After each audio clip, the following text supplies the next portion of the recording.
Les actualités pour ce mercredi, Madame, Monsieur, bonsoir.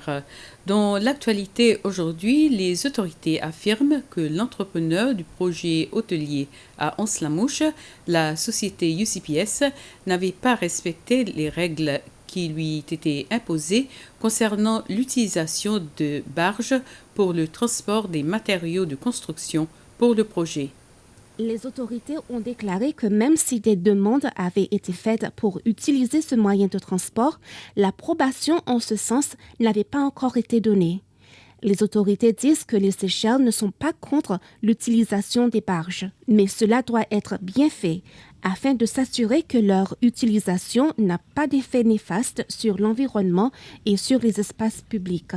L'autorité de planification indique également que l'entreprise envoie les arbres abattus du site alors qu'ils auraient dû être recyclés. Mais UCPS insiste sur le fait qu'il avait l'autorisation pour la barge et a pleinement respecté toutes ses promesses environnementales. Et il nie avoir jeté du bon bois, affirmant que seules les racines et les débris des arbres ont été envoyés à la décharge. L'entreprise construit la propriété de 120 chambres située dans une zone humide qui a déclenché les protestations des écologistes. La société UCPS, qui n'a pas souhaité parler aux médias, affirme qu'il s'agit d'une affaire privée entre elle et ses clients. La Public Utilities Corporation PUC conseille aux membres du public de conserver l'eau en raison de la saison sèche actuelle et dit qu'il n'impose pas de restrictions pour le moment et interdit l'utilisation de l'eau traitée à des fins non potables. S'exprimant lors d'une conférence de presse cet après-midi, la responsable des relations publiques de PUC, Brigitte Payette, a déclaré que PUC surveillait en permanence la situation et mettrait en œuvre ces mesures conformément à son plan d'urgence en cas de pénurie d'eau si le besoin s'en faisait sentir. Elle a déclaré que le barrage de Rochon, qui est le seul barrage encore opérationnel, a une capacité de 79%.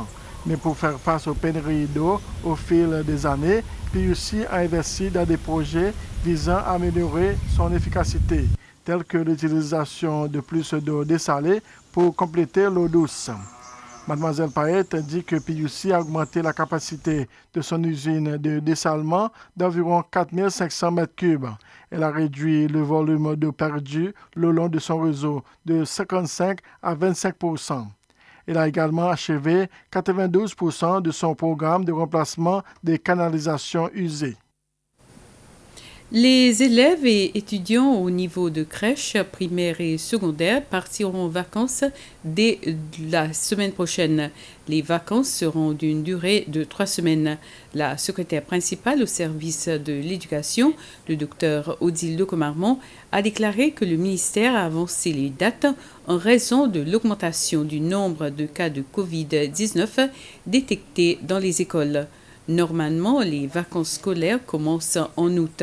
Le docteur Lecomarmont a déclaré que le ministère continuait de suivre la situation de près et prend actuellement des dispositions pour que les élèves et étudiants reçoivent des cours si la situation ne s'améliore pas au cours des 3 prochaines semaines. Pour la première fois, l'Université des Seychelles organisera demain une cérémonie virtuelle dans le cadre de la remise des diplômes à ses étudiants. Cette décision est due aux restrictions imposées à propos des grands rassemblements en raison de la pandémie actuelle de COVID-19. La cérémonie, qui sera diffusée via YouTube, sera divisée en 2 parties. Et c'est sur cette information qu'on se quitte. Merci à vous de nous avoir suivis. Bonsoir.